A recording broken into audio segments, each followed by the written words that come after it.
CNN presents winner of the International Documentary Association's Distinguished Award for Best Continuing Series.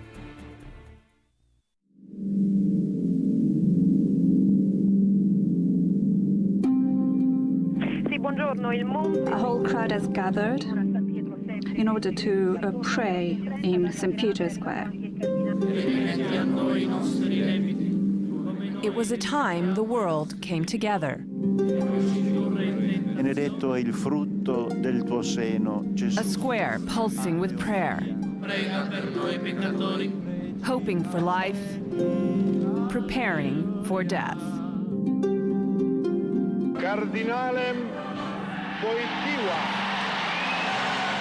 For nearly 27 years, we watched as this man, the leader of the Catholic Church, grew old and frail. His inner strength was apparent to all.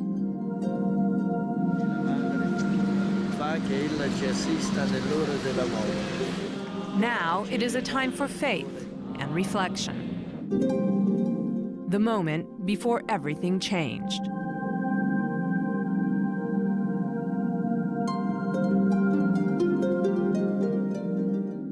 The Vatican, St. Peter's Square. This is where they came. Those millions who rushed to Rome to pray, to grieve, and to say goodbye to their beloved John Paul II. I'm Delia Gallagher. The images remain as vivid today as they were just a year ago. But for the real story of John Paul's final days, you have to go behind these walls, to those closest to him. Theirs are the untold stories, the stories you've never heard until now. My life became his life.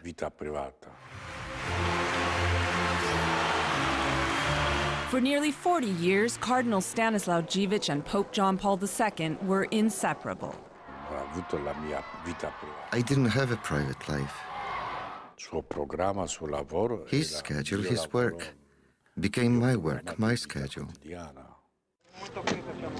Dziwisz was the Pope's personal secretary, a job he started when John Paul was still Karol Wojtyła, the young Archbishop of Krakow. He asked me, "Can you come and help me with my work?" And I said, "When?" He said, "Today." I told him I'd come tomorrow, and tomorrow lasted for more than 39 years. Today, 1 year after his friend's death, Dziwisz is back home in Krakow, working the same job, living in the same home, and praying in the same private chapel where his mentor once prayed. After breakfast, he'd come here, lock himself in and pray by himself until 11. No one else was allowed in. He'd be here alone with Christ. And not only did he pray, he also worked here.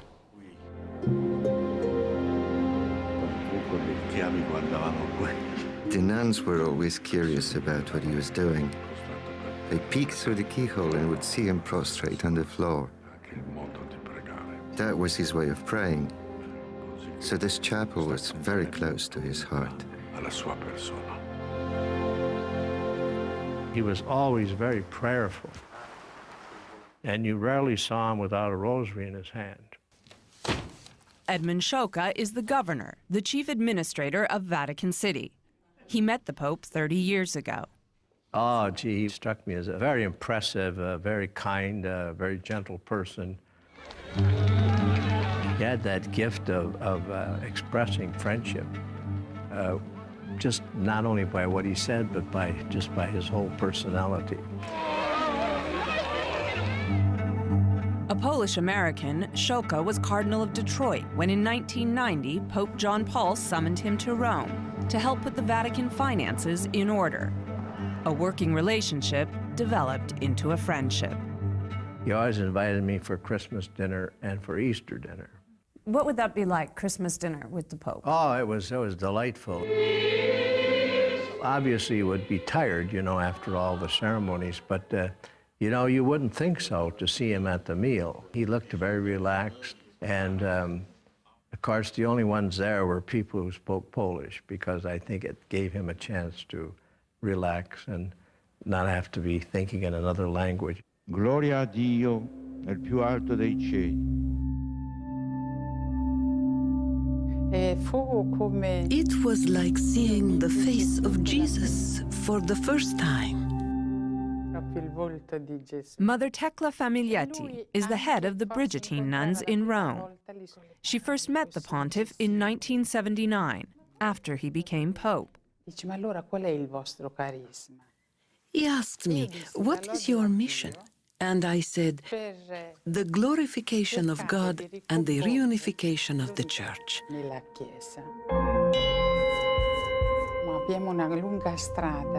He said, "We have a long road ahead of us."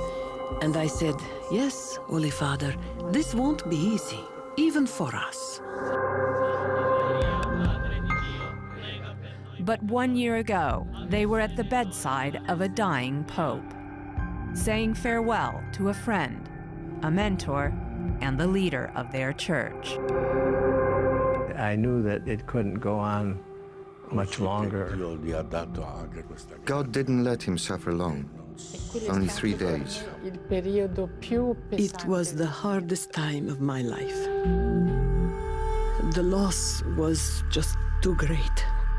When we come back, their secrets revealed about the last days of Pope John Paul II.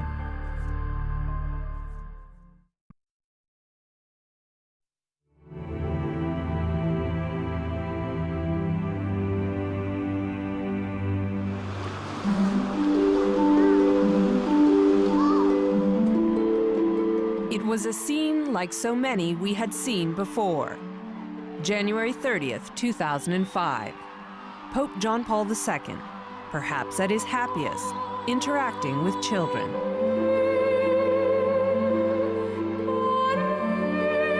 He had become a grandfather figure to the world. The charismatic face of Catholicism and Christianity. The first pope to enter a synagogue, a man who tried to heal ancient wounds between Catholics and Jews. A tireless advocate for the poor and downtrodden.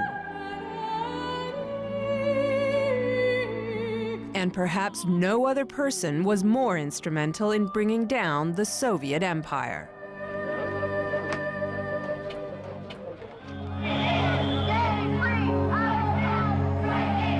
But he was a man not without his critics, especially in the United States, where many disagreed with his positions on birth control, women in the church, married priests, and homosexuality.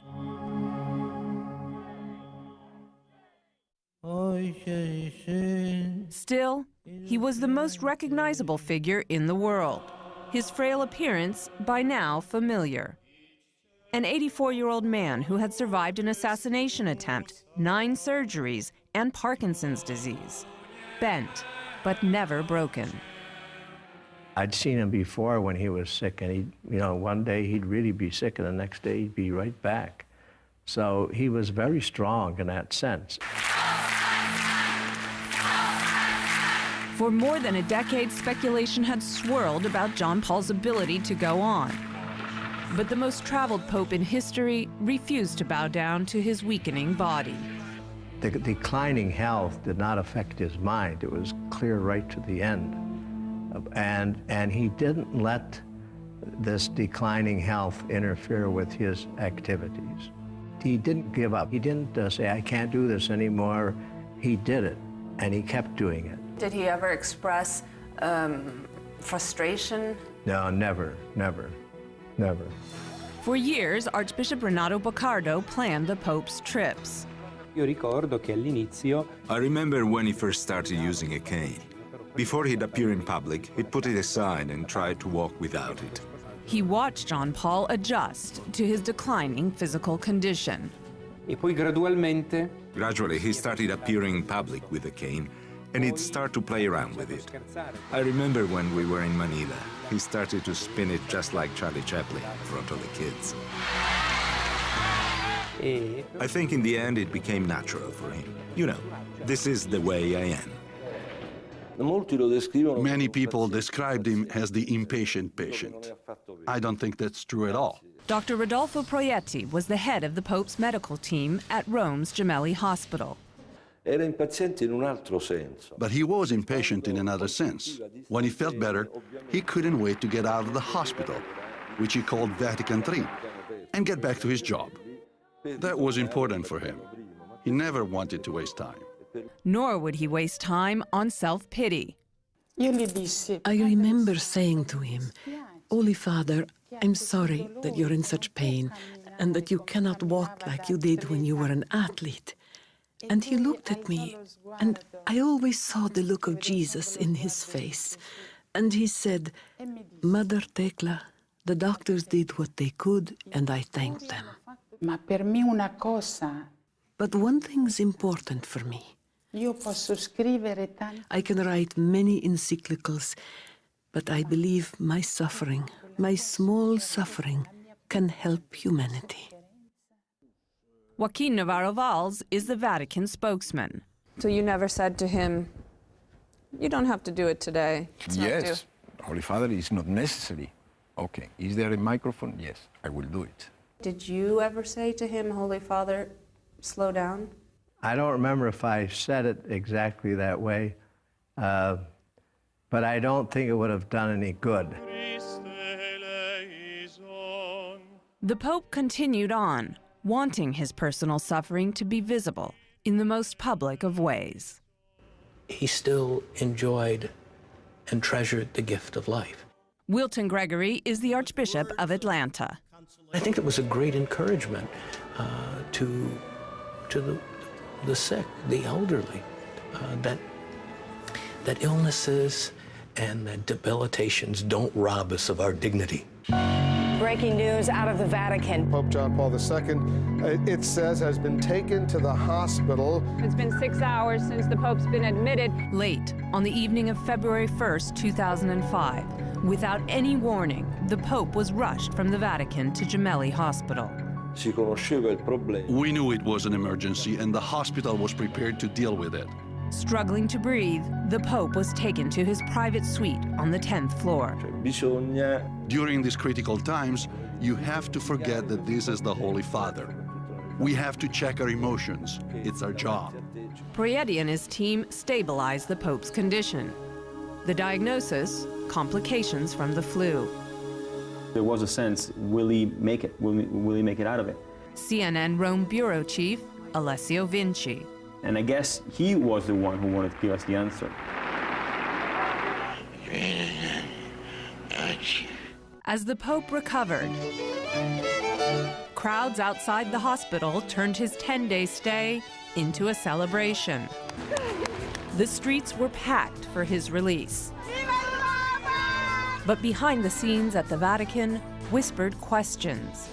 Can the Pope go on? Should he step down?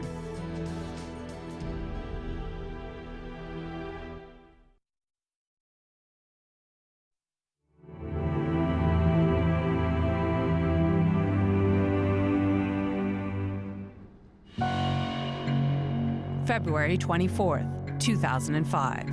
Just 2 weeks after his celebrated release, John Paul II was rushed back to the hospital.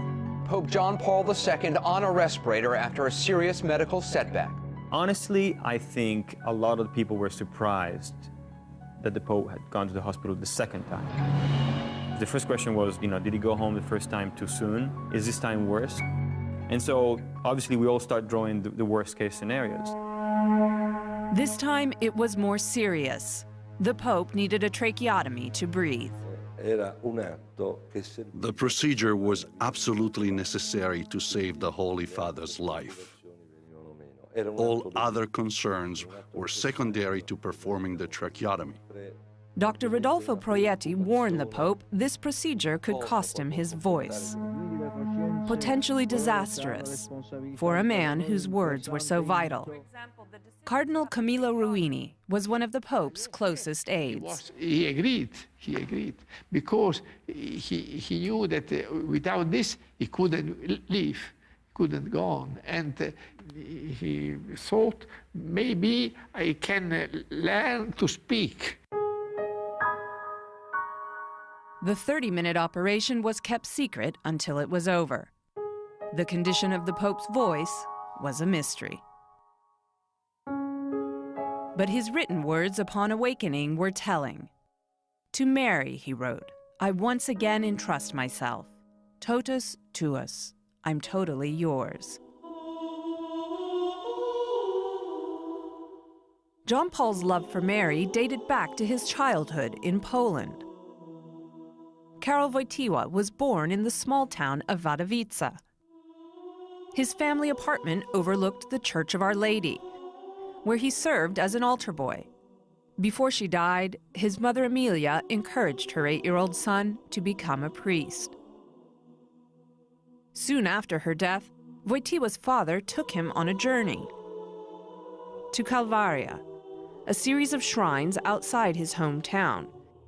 It was here that his devotion to the Virgin Mary first began.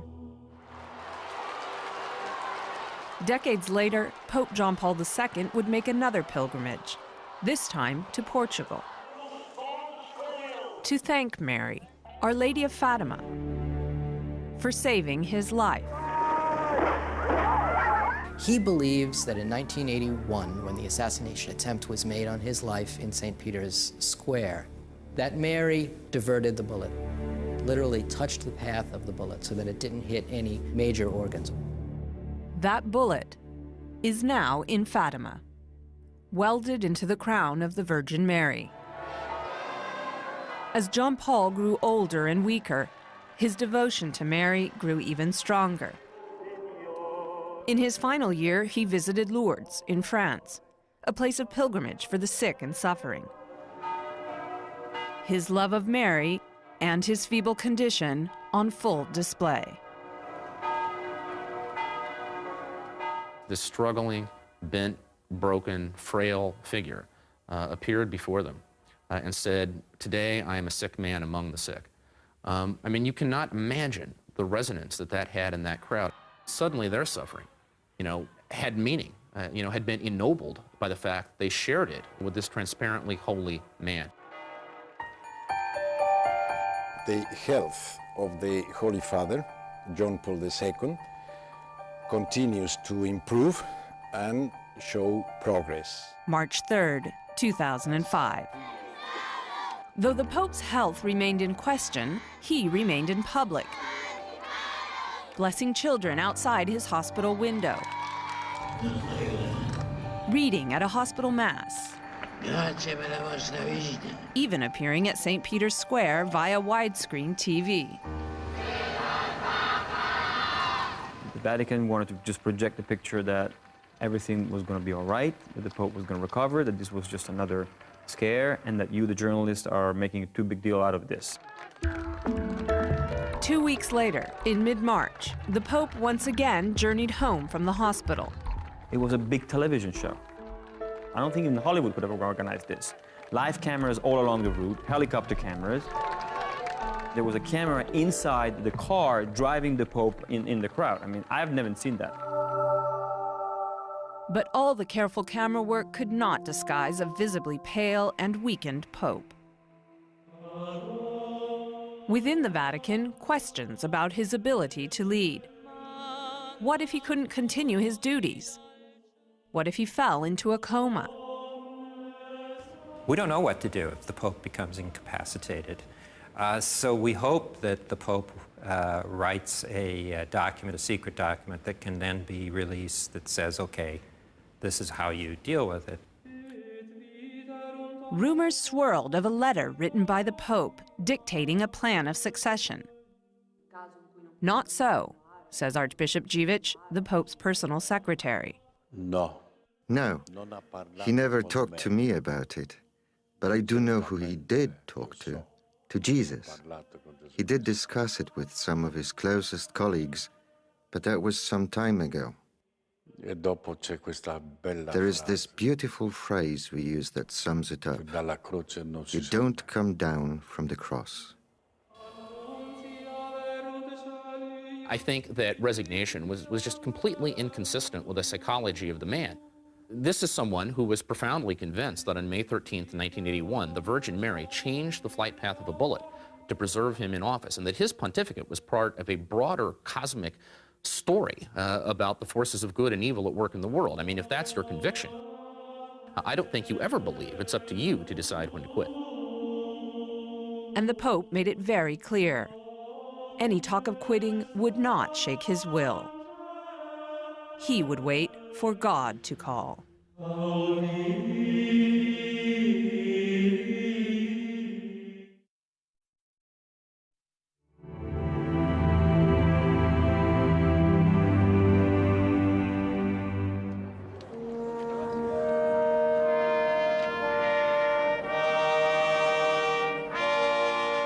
Palm Sunday, the beginning of Holy Week. Preghiamo. But for the first time in 26 years, Che hai dato come modello agli uomini. the Pope did not lead Mass. He would miss most of Holy Week. Et dimite nobis debita nostra. Instead, he watched it all on Vatican TV. At a time when Christians around the world were commemorating Jesus' last hours, the Pope's absence was symbolic.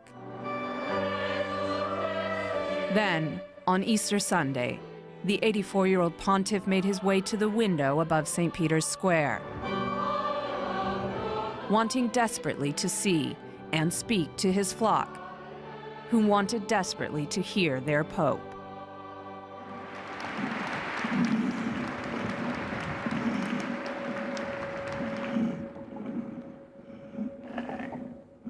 But the words would not come out. The microphone pushed away, the Pope's frustration evident. His close friend, Archbishop Dziwisz, was by his side. In his book, Let Me Go to the House of the Father, Dziwisz writes, after John Paul returned from the window, he said, "It might be better that I die if I cannot complete the mission entrusted to me." There was a lovely kind of poetic arc to all of this, because if you think back to October 16th, 1978, Cardinale Wojtyła. When Karol Wojtyła of Krakow was elected as John Paul II, when he came out onto that central loggia of St. Peter's Square Con aiuto di Dio. and gave the blessing and then started to improvise. And if you remember, the papal master of ceremonies actually reached for the Pope to pull him away as if to say, "Holy Father, this isn't how it's done." And Wojtyła slapped his hand away, said, you know, from that moment, it was clear, I'm going to be Pope my way.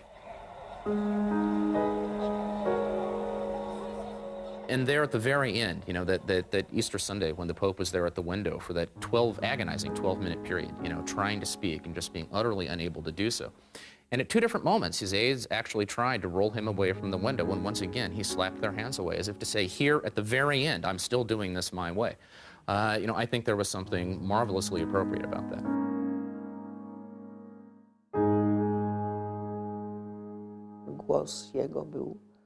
To me, his voice was a priceless gift. As young adults, actress Danuta Michalowska and Karol Wojtyła were in the same theater group in Krakow. It was his voice that first caught her attention. Czym się wyróżniał, czym się do końca życia wyróżniał, że był. He stood out then in the same way he stood out throughout his life. He was such an extraordinary person. There was something so radiant about him, and you couldn't help but notice him. He could have been a great actor, perhaps one of the greatest in the world, because he was such a talent.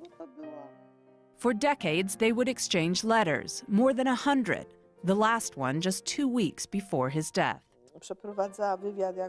A letter never intended to be shared with the public, but now Danuta Michalowska feels compelled to do just that. The Pope's signature noticeably unsteady, but the handwritten words still legible, with heartfelt wishes. For Danuta, the letters are a treasure, a comfort. Memories of a dying friend whose suffering would soon end. The body is our dress, and when it starts to tear, when it no longer gives us any warmth, shedding it is a wonderful moment.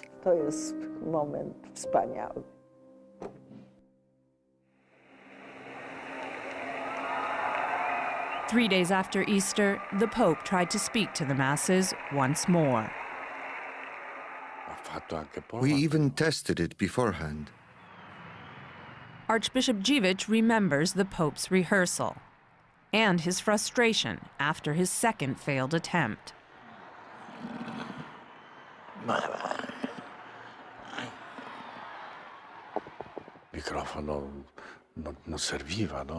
I wouldn't have given him the microphone if I didn't think he could speak. But maybe it was the emotion of the moment, or God just wanted it that way. When he gave the sign of the cross, it was very moving. And then, nothing.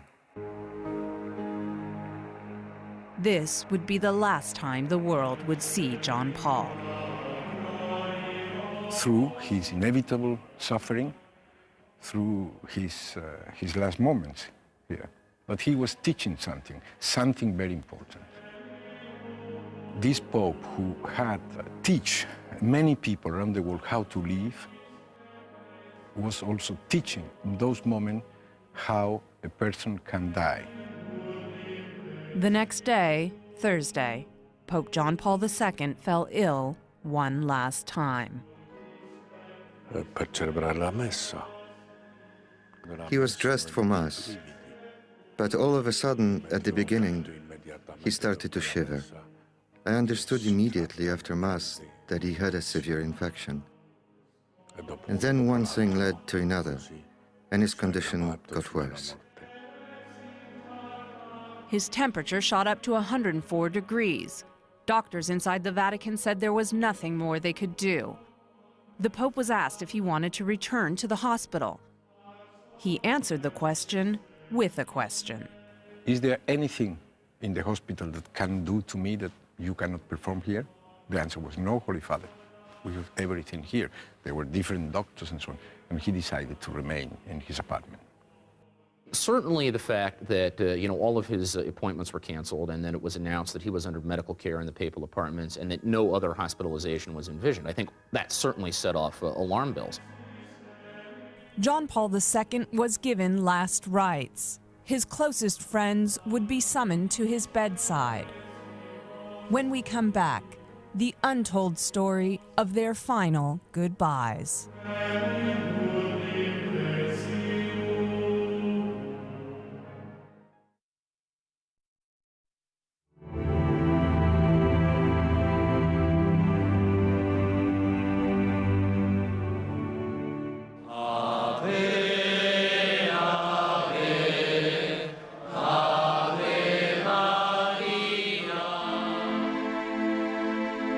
John Paul is the focus of worldwide Today, prayer. from his spokesman, another gloomy medical bulletin. The situation with the Pope is still serious. Fear that this could be the last night of Pope John Paul II's life, and we have, I would say, we're pushing.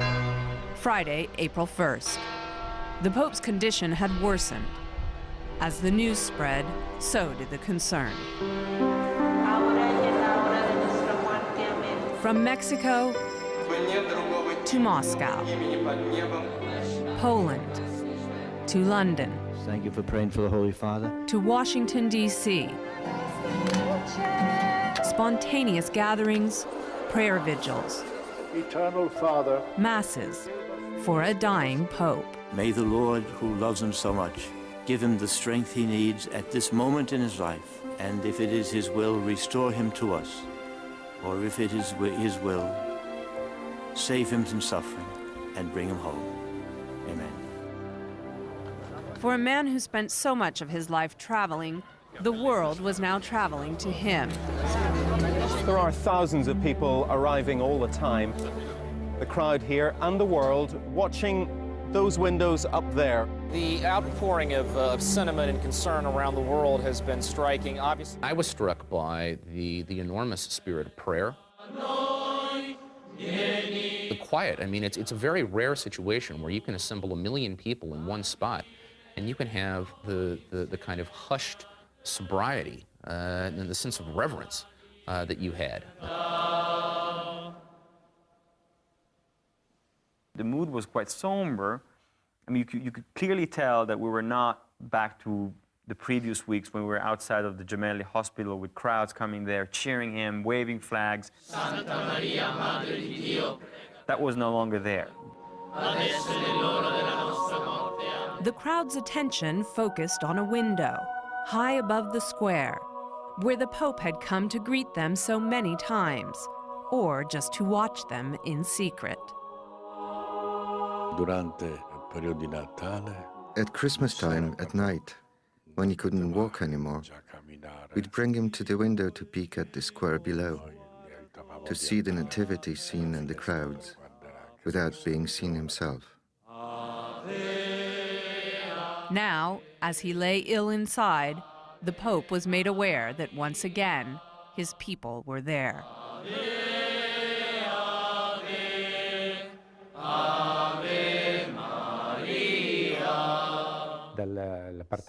In his apartment, you could hear the sounds from the square.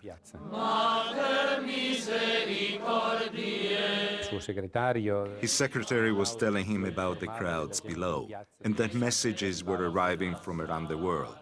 We are praying for you. We love you.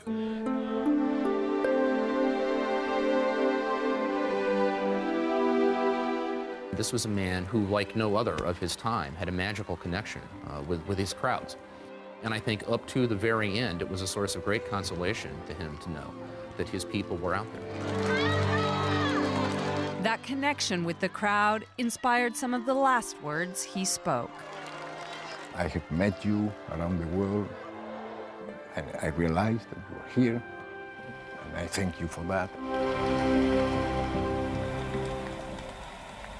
While a vigil was taking place below his window, behind it another vigil, one we are only learning about now. Archbishop Dziwisz, the Pope's private secretary of nearly 40 years, had summoned friends and colleagues to say their emotional farewells. It was so moving, especially for the people who cleaned and took care of the house. These people were crying like little children outside the bedroom. When they came to his bedside, they did not let it show. The greatest blessing was when Archbishop Dziwisz called me. Longtime friend Mother Tekla was one of those who got the call. Erano le 10 del mattino. It was 10 a.m. on the 1st of April. Mi dice, Madre Tekla, he said, Mother Tekla, come say goodbye to the Holy Father. Bishop Baccardo, who coordinated the Pope's travels, was there as well. The Pope was in bed like any person on the eve of his death, and around him were his doctors and his household staff. Cardinal Sciocca, the head of Vatican City, also paid his respects. What went through my mind is that here's a Pope, a person that I knew and that I loved very much, and I saw that he was dying. There were 3 doctors along one side and helping him to breathe. And so I went on the other side of the bed and I knelt down, kissed his hand. I remember everybody around him praying. And I remember this enormous Bible that a priest was reading. I said to him in Polish, Holy Father, the whole world is praying for you.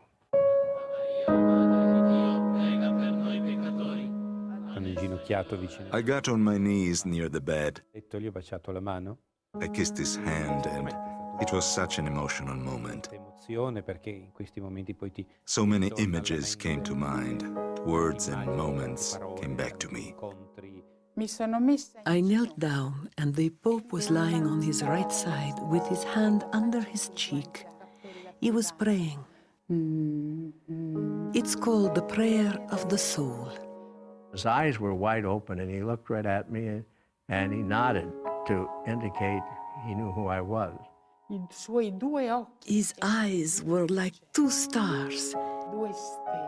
He spoke, but I couldn't understand anything besides, thank you. It's almost like he was saying, we will see each other again. It was such a beautiful thing, so joyous. You know, I've been a priest more than 50 years, and every time I visit a sick person when I'm leaving, I give him a blessing. So I got up, and without thinking, this is the Pope, I gave him a blessing. And when I did, he blessed himself. When I left, I thought, gee, what did I do? You know, I gave the Pope a blessing. I should have asked him to bless me. Io non credo che morirà. I didn't believe he would die because I saw him so alive. He was so focused on what I was saying and how he looked at me. I just couldn't imagine. How could they say he was going to die? Maybe it was in anticipation of the life beyond that I saw.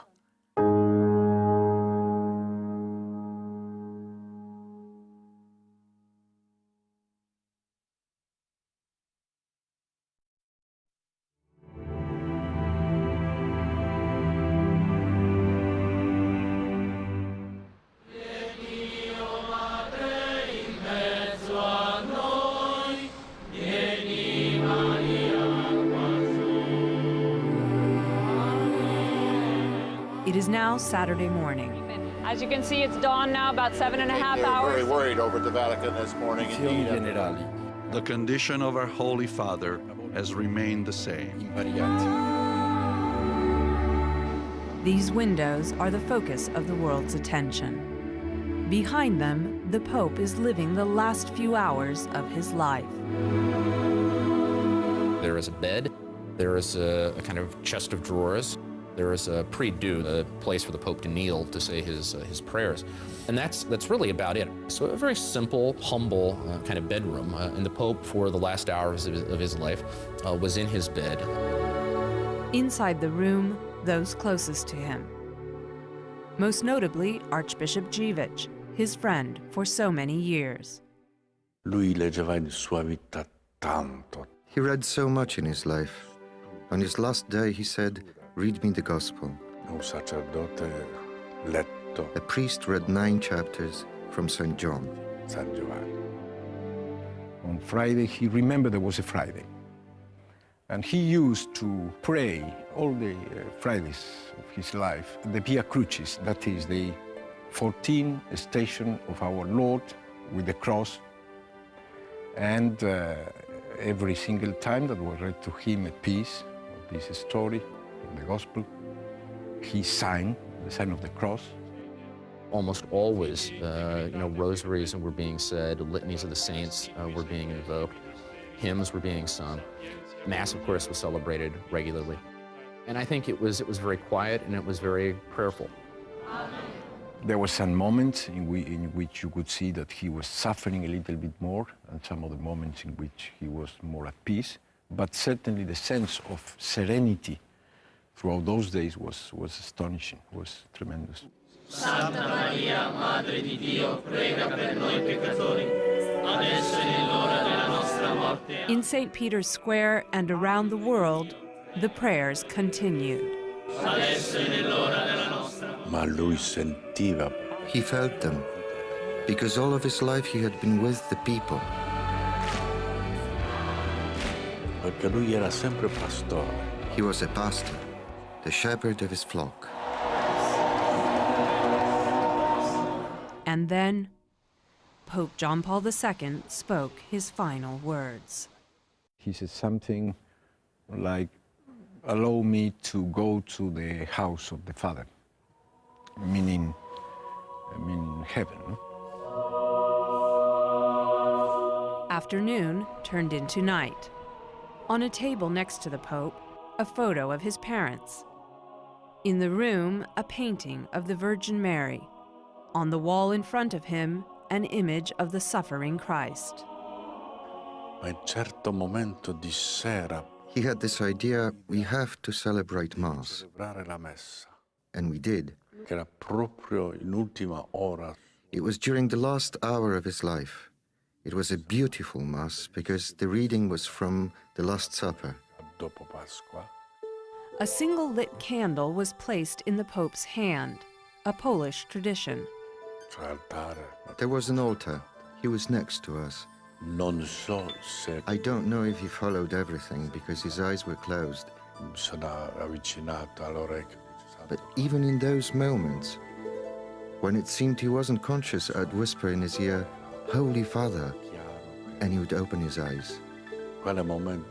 He didn't lose consciousness until the very end.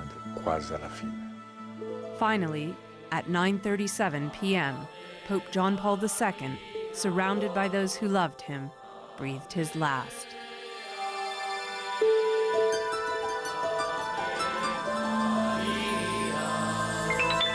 Morte triste.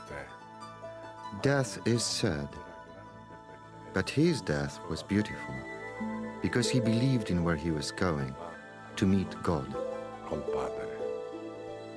For those in the bedroom, it was not a time of grief.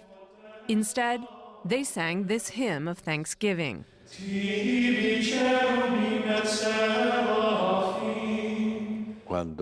When we saw his heart wasn't beating anymore, we didn't cry. We sang Te Deum Laudamus, thanking God for his life, for his accomplishments, and for being able to stay with him until the end. The Pope was dead, but only those in his apartment knew. In the square below, Monsignor Renato Baccardo was still leading millions in prayer. Dunque alle 9 abbiamo detto. At 9 we said the rosary. Nella preghiera personale e silenziosa. Finito il rosario. When we were done, I said, let's continue to pray in silence for the suffering Pope. A mezzanotte. And at midnight we will meet again. E squillato il telefono. Then my cell phone rang. It was the deputy of the Vatican Secretary of State who told me that the Pope had just died. He said, try to keep the people there and I will come down to give the news. We said 10 Hail Marys, and the whole time I was thinking, I hope the deputy comes soon, because otherwise I don't know what else to do. And right at the end of the 10th Hail Mary, the deputy, Monsignor Sandri, arrived and made the announcement. Carissimi fratelli e sorelle, dear brothers and sisters, at 9:37, our beloved Holy Father John Paul II has returned to his home. Preghiamo per lui. Let us pray for him. Et Iesum benedictum fructum ventris tui, nobis post hoc exilium ostende. O clemens, Il sentimento era quello di Even though we knew what was coming, we felt like orphans. There was this feeling of emptiness. The Pope was gone.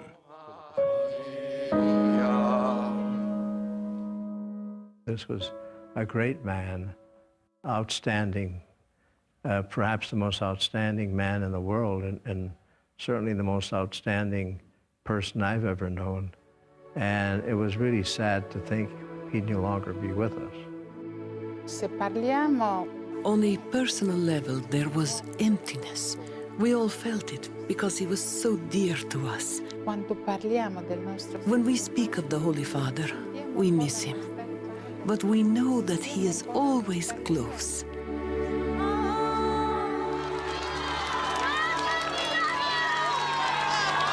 One journey had ended. When we come back, another begins.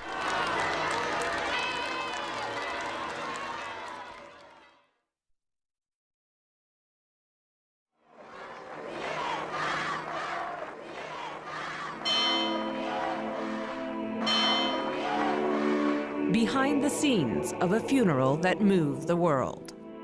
We were waiting for him to pass by, and once they slammed those doors, it was utter silence. Inside a conclave, shrouded in secrecy. We had equipment to check that there were no bugs in any of the rooms. The mystery of the smoke and bells. When they tried to get white smoke, apparently it backed up.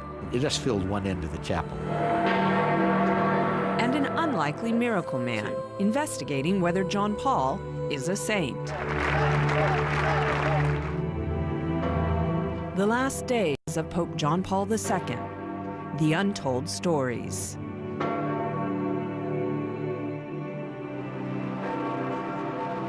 Ave o Maria, piena di grazia.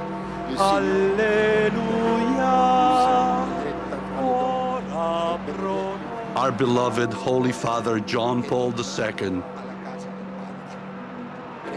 has returned to his home.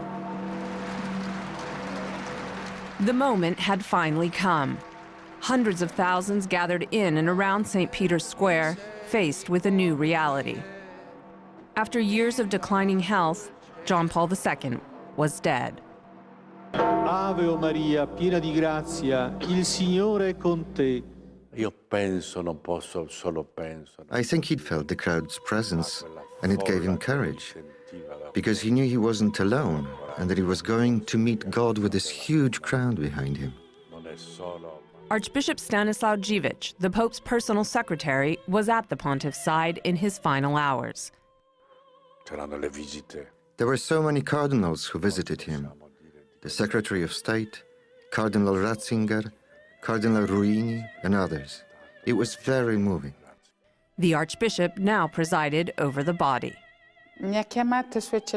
His Excellency Archbishop Dziwisz called me at 12:45 a.m. Mother Tekla, a friend for so many years. He said, "Mother, would you like to come with your sisters to say goodbye to the Holy Father?" I already knew he was dead. I told him, "I'm coming right away, right away. Thank you." To avoid the growing crowds, she entered the Vatican through a private entrance. Once we got there, that's when I really understood that the Holy Father was no longer with us. And it hurt so much.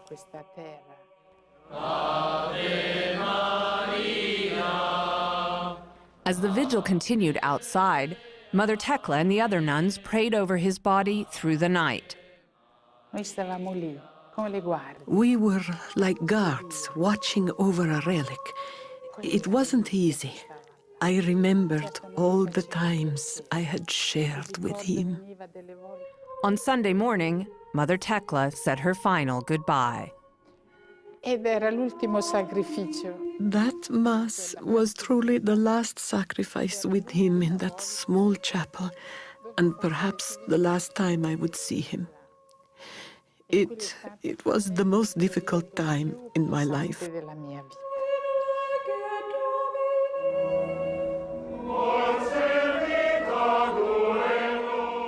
This was the first Sunday in almost 27 years that the world was without a pope.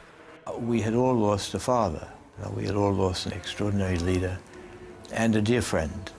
Cardinal Theodore McCarrick is the Archbishop of Washington, D.C. I had a great love for this man. He was a holy man. He was a good man. He was a brilliant man. Let us rise now, dear sisters and brothers.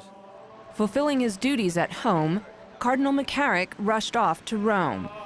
He arrived Monday morning in time to join the procession that carried the Pope's body from the papal apartment to St. Peter's. We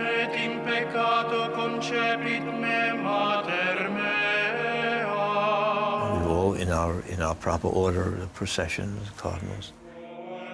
And his body was being carried in the back, and every once in a while you'd turn around and make sure he was with you.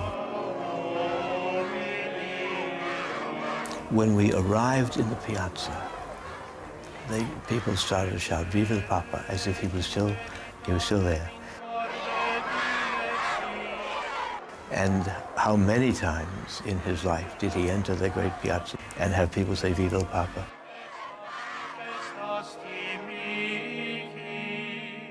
In death, as in life, John Paul captured the world's attention.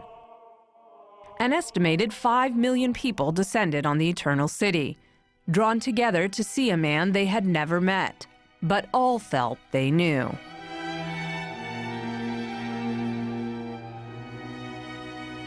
Cardinal Francis George of Chicago. We would come through that square of St. Peter's sometimes, late in the afternoon, and you could hear all the languages of the world there, but they were mostly young people, 20s, 30s, 40s. And you'd ask them, if you could, why are you here? And they would invariably say World Youth Day, that he came to us, you know, in Paris, in Toronto, in Denver, and so we're coming to him. Just outside my door where I was living, you know, sleeping bags, kids sleeping on the street, because there were no hotels, there were nowhere they could stay. And, you know, the sidewalks were just, you had to step over them. The place was so crowded. Anna Robel was a student from Krakow, Poland. She and 3 friends drove more than 30 hours to pay their respects. I remember that night we were singing Polish songs. And I remember many, many Polish people. We call this a Polish Night of Rome.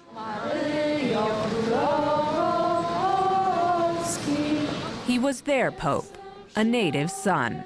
All those years, because especially us, young people, we knew only one Pope. He's been, for us, he's been always there in Vatican, and it was always a Polish Pope. The Pope's hometown of Wadowice chartered a convoy of buses. They carried a piece of home to their departed Holy Father. It's a Polish custom. When a Pole dies abroad, we carry soil from Poland to the grave. So we collected soil from 11 places in Wadowice, places that were connected to Wojtyła's life. We put the soil in a box and took it to the Vatican. At St. Peter's Basilica, the lines to view the Pope's body seemed to have no end. Authorities improvised.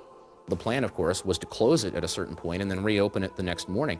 And it became clear that, you know, the volume of people in the streets of Rome simply could not be accommodated if you had these 6 or 8 hour down periods. It was a surprise for everyone. Bishop Renato Baccardo worked on logistics. The basilica was open day and night. We would close for 2 hours around 2 a.m. only to clean up. But otherwise it was always open and there were always people coming to pray. The faithful waited 18 to 20 hours for just the briefest glimpse of the Pope. People have reached this point, have about another hour to go or so. I mean, it was incredible. It was like huge amount of people really, you know, in a very uncomfortable situation. Another several kilometers of line stretching back towards the left-hand side and the entire neighborhood surrounding the Vatican. I mean, you could see old, young, little kids, not a single person crying, not a single person complaining about the lack of water, the lack of food.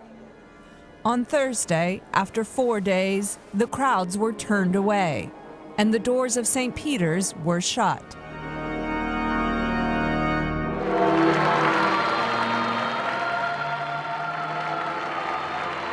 Still, there would be one final chance to say goodbye.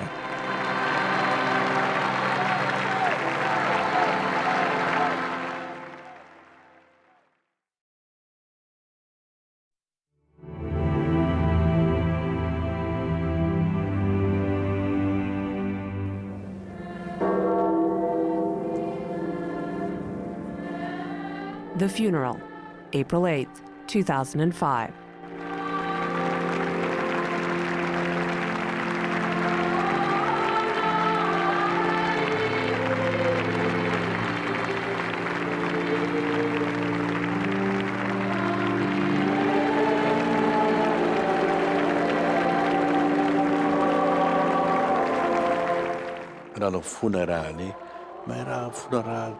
It was a funeral, but it was also a joyous celebration.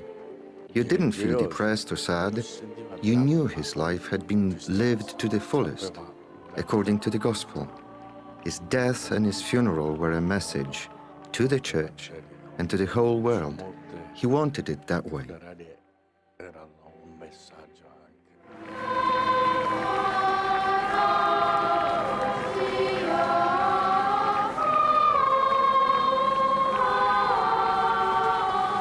It was a glorious display of love and affection for this man. It was just an extraordinary expression of gratitude on the part of those who came to the funeral, of respect for this man, of hope in eternal life. It was a huge crowd, you know. They went all the way down the Via della Conciliazione, all the way down to the river, as far as you could see.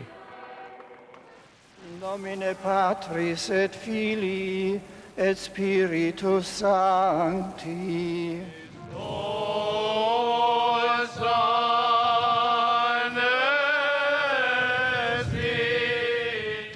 There was Jews, there were Muslims, there were Buddhists. It was amazing. I think he's the only person in the world that could have brought together that kind of a group at his funeral.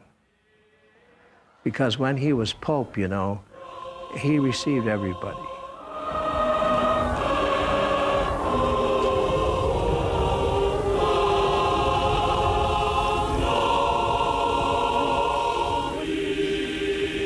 Meum quod pro vobis traditur.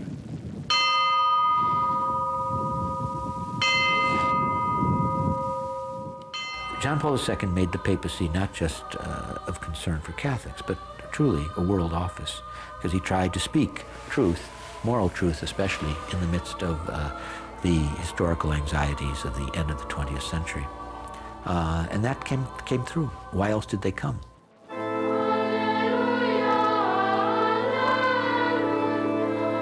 Innanzitutto l'accoglienza di tutta questa gente. We had to welcome all of these people, the thousands and thousands who came to Rome.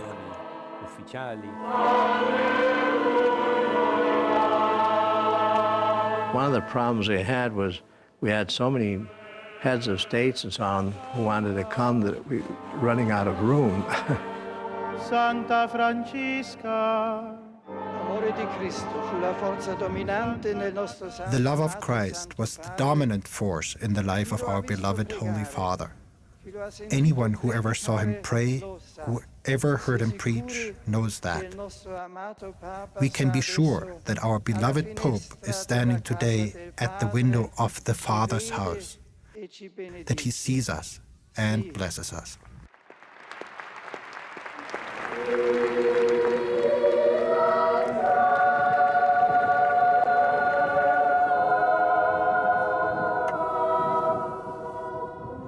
Quen visurus omego, ipset non alius. Once you actually got to the Mass, it was as if all of that energy, all of that need to grieve and to pray and to quietly reflect, all of that was somehow unleashed in one final round of applause, so to speak, for the amazing gift that these people believed, that John Paul II had been to the Church.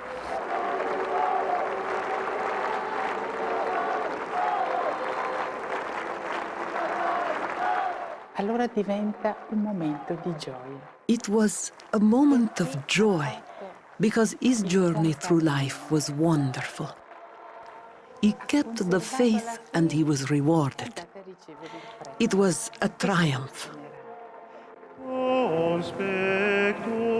Io penso che lui lasciato. I believe that he left the church and the world his love.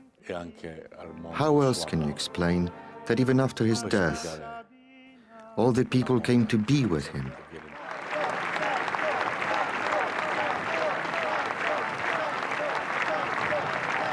At the very end, of course, the last thing that one saw is the papal gentleman elevating the coffin, carrying the body of John Paul II, taking it towards the central door in St. Peter's, and then turning it around, for one final salute to the crowd before they headed in to go down to the grotto for the burial.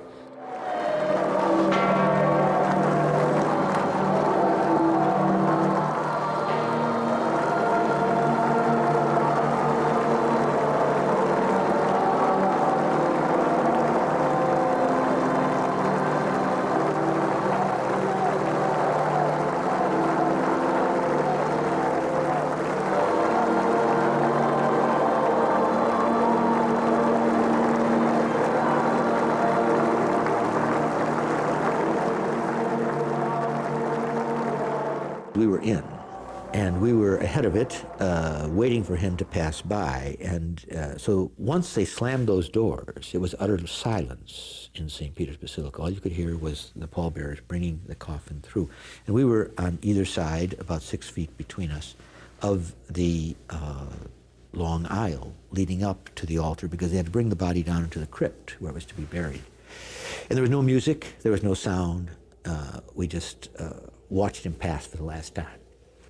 When cardinals greet the Pope, they always take off the zucchero, the red skull cap, out of respect. Then you put it back on to talk to him. And quite spontaneously, one by one, as he went by, we each took off our zuccheros. And then they took him down.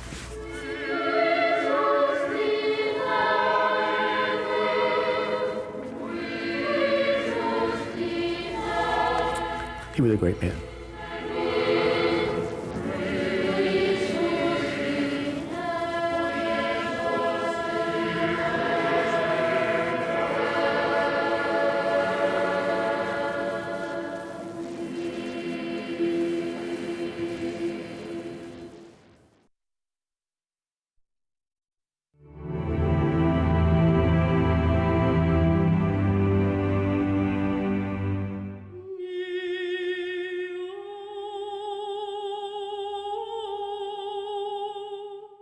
Pope John Paul was laid to rest in a modest tomb in the crypt of St. Peter's.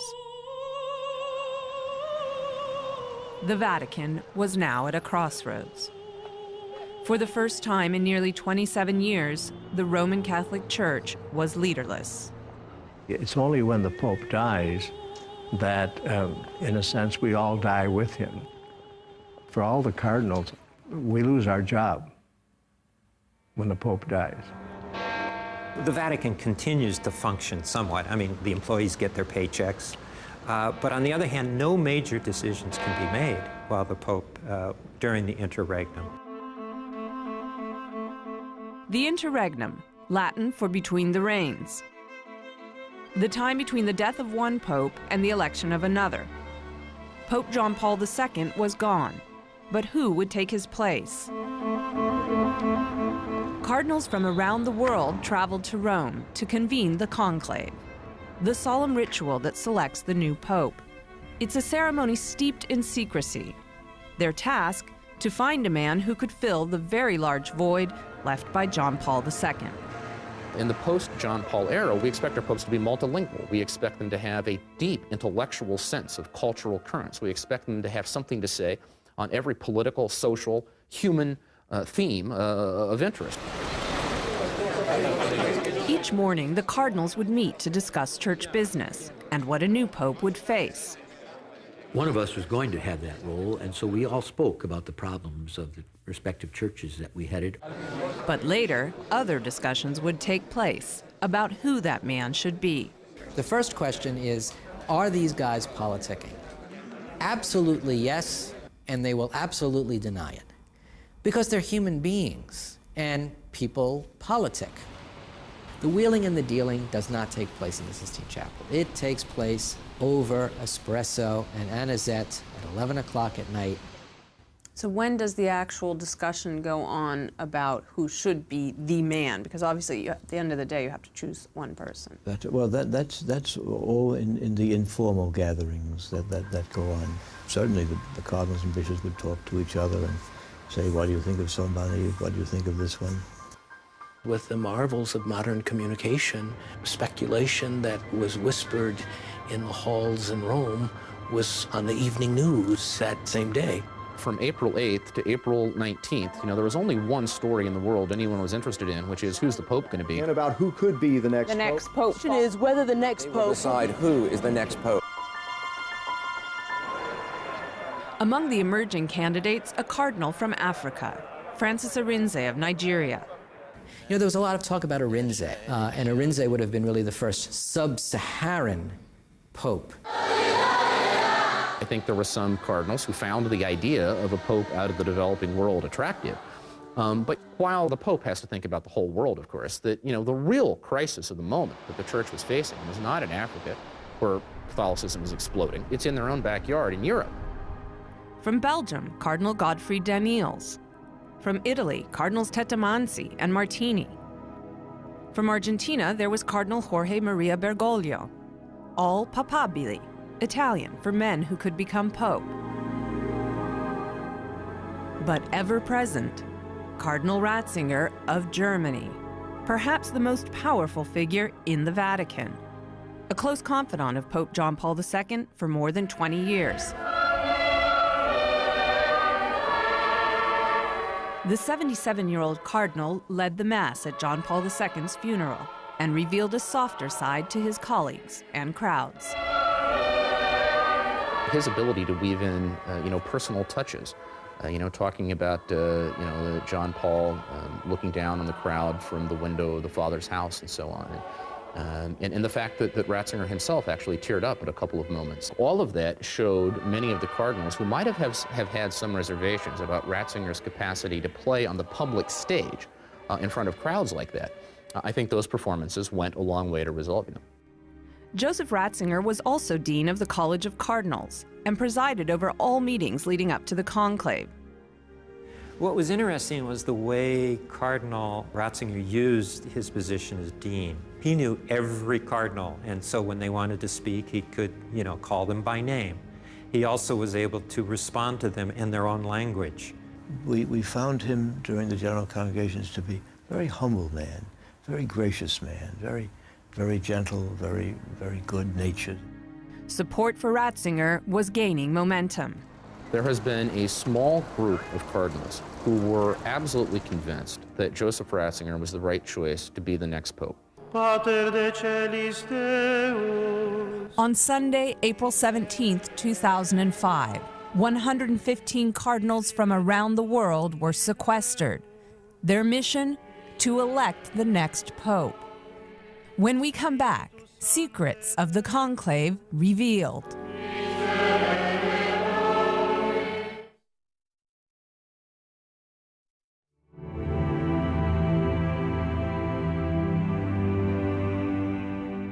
Sancta Trinitas unus Deus. Monday, April 18, 2005. The conclave, a centuries-old mystery, was about to begin. The cardinals' rooms and the Sistine Chapel, where they would vote, were checked to ensure absolute secrecy. And as each room was checked, our police sealed it. And so, like when I got to my room, there was a seal there that I had to break to get in.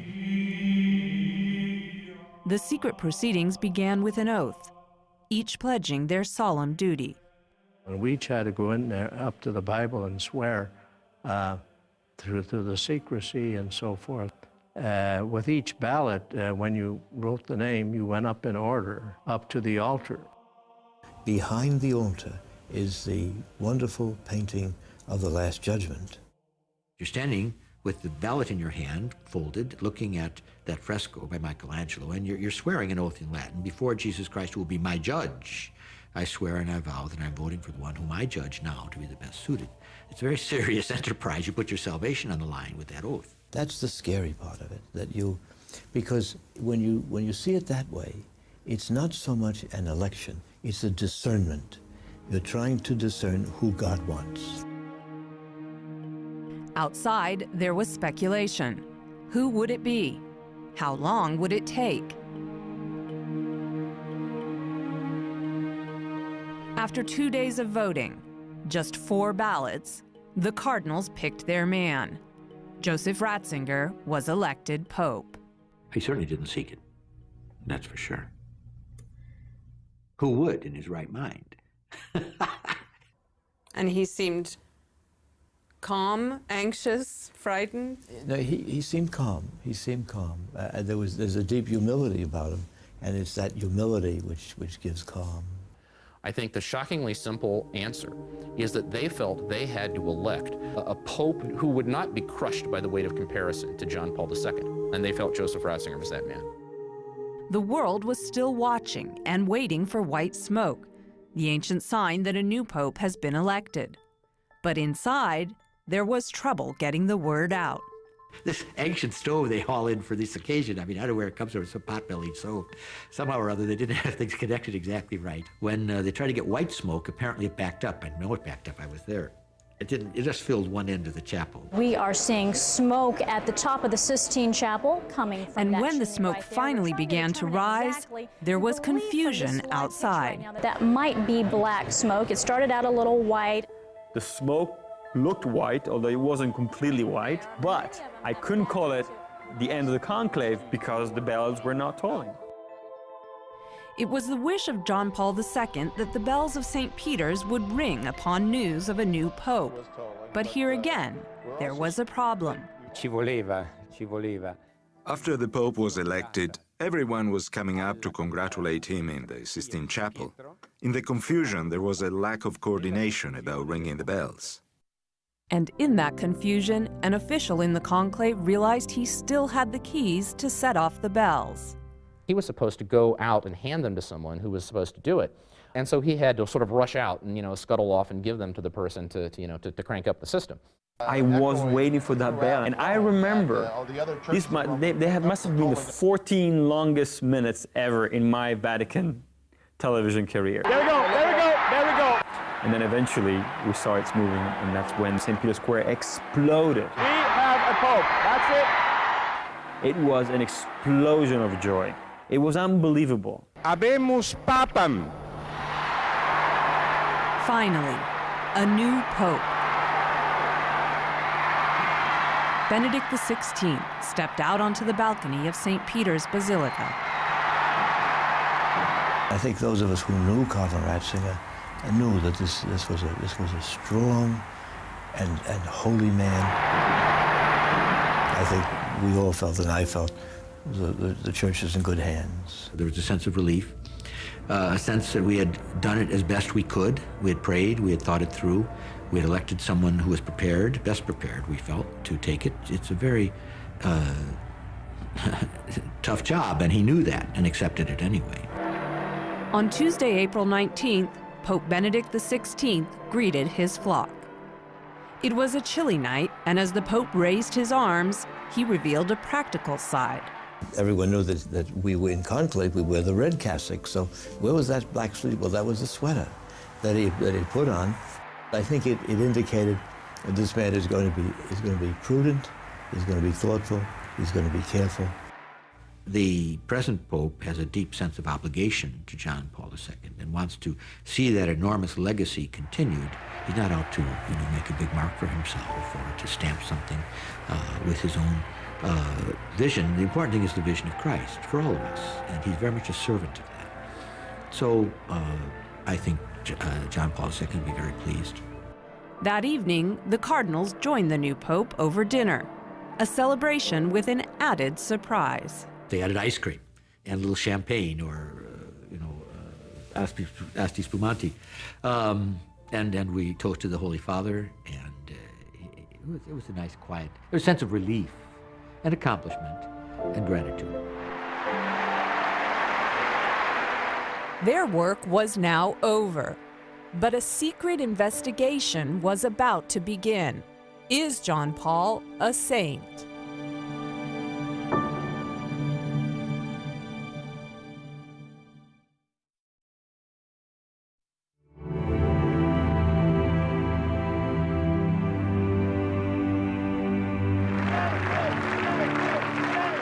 It was a spontaneous outpouring.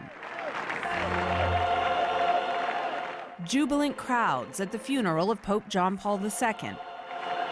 Chants and banners calling for sainthood now.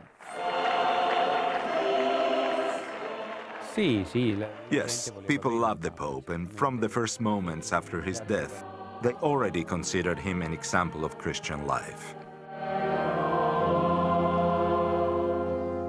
Cardinal Jose Saraiva Martin oversees the sainthood process for the Catholic Church. Last year in this piazza, we saw all of the people coming with these signs, Santo Subito, Santo Subito. What was your impression? I was so impressed, because it is always the faithful, the people of God, who tell their priest who they think should be a saint. Have you ever seen such an outpouring of the will of the people? Well, after people express their opinion, the Church has to prove it through an investigation on both a local and Vatican level. This is him coming off of the helicopter. That's great. The job of proving Pope John Paul II a saint starts here, in an unlikely place. An unassuming Vatican office. Not the CSI type of operation you might imagine for the considerable task of proving miracles. Right now, I'd have to say this is definitely the adventure of a lifetime. So this is your office.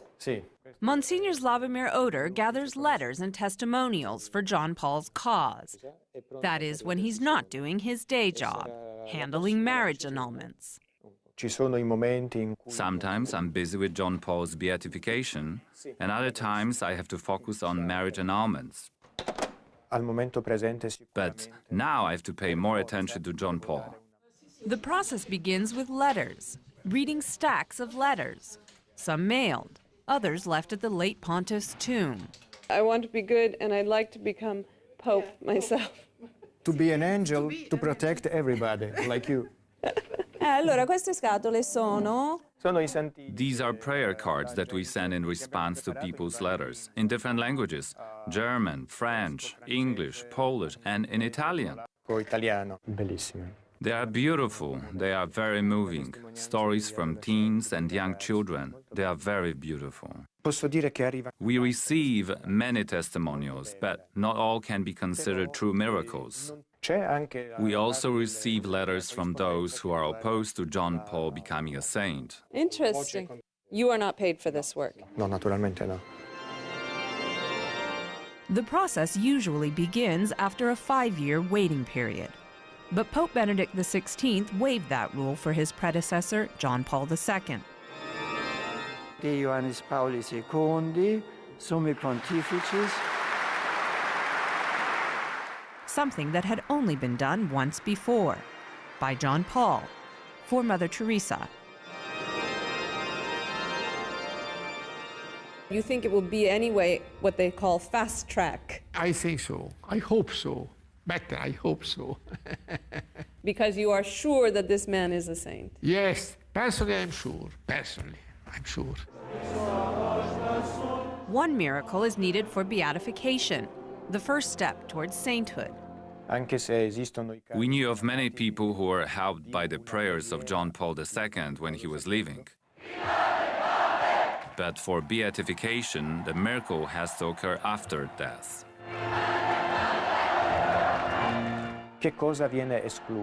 What doesn't count as a miracle? Things like conversions, freedom from vices, peace in the family, getting a new job. These are blessings, but for our purposes, they are not miracles. Monsignor Oder found one story worth investigating. It occurred exactly 2 months after Pope John Paul's death. The case involves a French nun who suffered from the same disease that afflicted Pope John Paul II. She was diagnosed with Parkinson's disease. After praying to John Paul II, her symptoms completely disappeared. It's a very interesting case and one that is under consideration. It's been analyzed by doctors who can't explain it.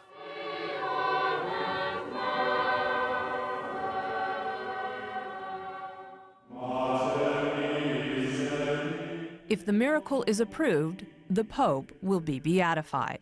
The miracle is God's seal of approval for sainthood. He says this is the right choice. Then, a second miracle must be proven to elevate John Paul to sainthood. John Paul II canonized 482 saints and beatified nearly 1,400. That's more than all his predecessors combined. There were always people in the Vatican and in other circles of Catholic life who were made a little uncomfortable by that, who thought this was all about kind of showboating, and that, the Vatican had in effect become a saint-making factory, which had cheapened, the value of each individual halo. And I think the Pope's instinct was to say, no, that holiness is something achievable in the here and now and by ordinary men and women. The Church creates saints to give believers examples of a Christian life. I mean, John Paul II was a person who certainly left his mark. What do you think John Paul II would have thought of people praying to him and becoming a saint? Well, I don't think he would have, he's not the type of person that would have thought of that, you know. A person who is really holy thinks about anything but becoming a saint. That would show a lack of humility. I've met a lot of people in my years as a priest, and I'll be a priest 52 years in June. But he is the holiest person I've ever met in my life. For now, it's up to this man, Monsignor Oder, who continues to toil away in his makeshift office in search of proof. I am convinced of his sainthood, but that's my opinion. It is the law of the Church that determines if he is a saint. Omne sancti patriarche et prophete.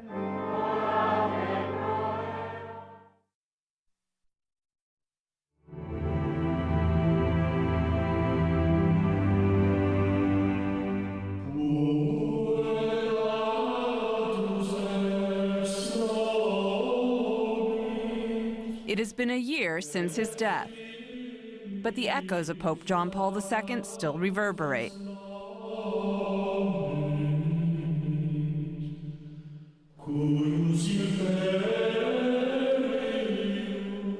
He had been able to elevate this office into the most important interpreter of the depths of the human heart on the global stage. It was a magnificent story to watch. He spoke about and taught and practiced the unity of the human race, the dignity of the individual human person. He proclaimed with great and constant dignity and determination the gospel of Jesus Christ. I think he did all of those things, and I think he did them extraordinarily well.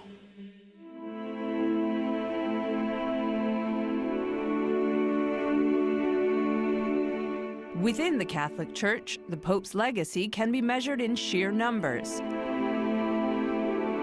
27 years' worth of bishops, archbishops, cardinals. A generation of leaders appointed by John Paul, who now run the Church. Their average age is probably somewhere around 65 years of age. So these men are going to be in office for another 10 or so years, and they're going to continue to have an impact on the Church. So too will the young people, Generation John Paul. For so many Catholics, especially the 30-year and under, he was the only Pope that they knew. I think that this was the secret of his success. He appealed most of all to young souls that are by their very nature generous, idealistic, and capable of dreaming. It's somebody you can rely on in a sense that his words are always the same, and he didn't change, never.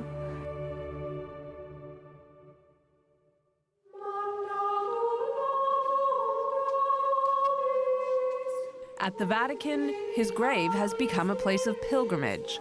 Crowds, young and old, day after day.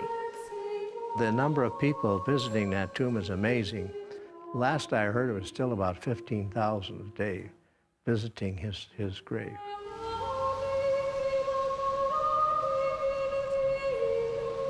They come here as well, to his hometown of Wadowice in Poland.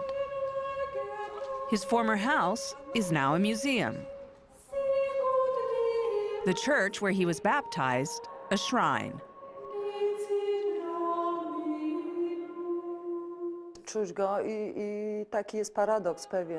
We still feel his presence here. It's ironic, we actually have more visitors now than before his death. It shows how much people need John Paul II and his teachings.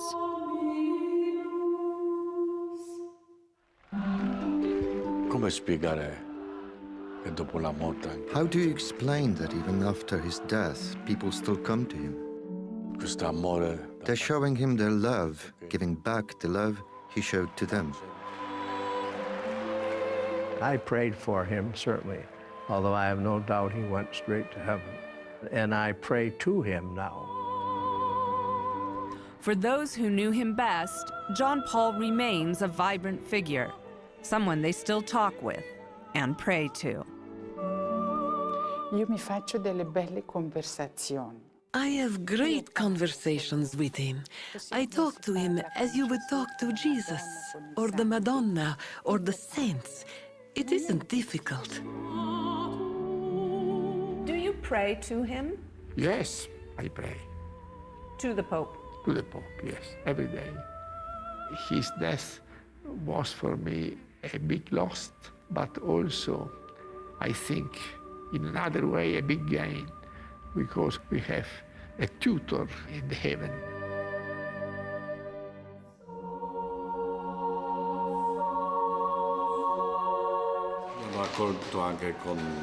The people welcomed me here with great love and kindness. I'm able to benefit from the same love they felt for John Paul II. For the man who was closest to Pope John Paul II, every day is a reminder of his lifelong friend. Stanislaw Dziwisz has come full circle, the former assistant, back in Krakow, now a cardinal himself.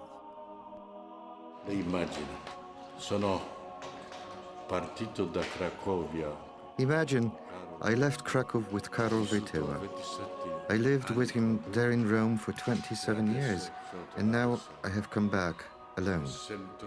But if I'm here, it's also because of John Paul II. I feel protected by him. He took me by the hand and spiritually led me here. I left with him, and now I've come back with him.